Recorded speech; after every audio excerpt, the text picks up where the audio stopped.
আজকের ভিডিওতে আমরা আলোচনা করব লুনাডার্ম ক্রিম সম্পর্কে। এটা কি, কোন ধরনের ত্বকের সমস্যায় ব্যবহার করা হয়, কিভাবে ব্যবহার করতে হয় এবং এর সম্ভাব্য পার্শ্ব প্রতিক্রিয়া কী তা নিয়ে বিস্তারিত জানব।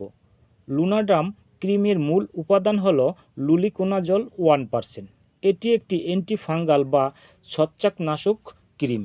লুলিকোনাজল ক্রিম সাধারণত দাঁত, কুস্কির দাঁত, পায়ের আঙ্গুলের মাঝের ফাঙ্গাল ইনফেকশন এবং বিভিন্ন ধরনের চুলকানিতে দেওয়া হয়ে থাকে। লুলিকোনাজল কিভাবে কাজ করে?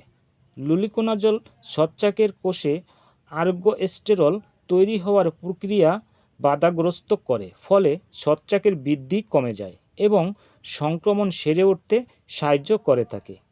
কিভাবে ব্যবহার করতে হয়?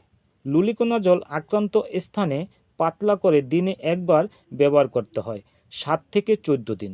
ক্রিম ব্যবহারের আগে আক্রান্ত স্থান পরিষ্কার ও শুকিয়ে নিতে হবে। এই ক্রিম ব্যবহার করলে জ্বালাপোড়া, চুলকানি, লালচে ভাব, ত্বকে অস্বস্তি দেখা দিতে পারে।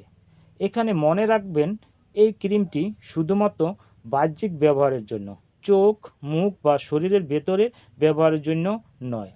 আর একটি গুরুত্বপূর্ণ বিষয় হলো, সব ধরনের চুলকানি বা লাল দাগ কিন্তু ফাঙ্গাল ইনফেকশন নয়, তাই সঠিক রোগ নির্ণয় করে অ্যান্টিফাঙ্গাল ক্রিম ব্যবহার করতে হবে। দর্শক, লুনাডার্ম ক্রিম সম্পর্কে আজকের আলোচনা এখানে শেষ করছি। ভিডিওটি ভালো লাগলে লাইক দিন, শেয়ার করুন এবং তথ্যবহুল ভিডিও পেতে আমাদের চ্যানেলটি সাবস্ক্রাইব করুন এবং আপনি যদি ফেসবুক থেকে দেখে থাকেন তাহলে পেজটি লাইক করে রাখুন।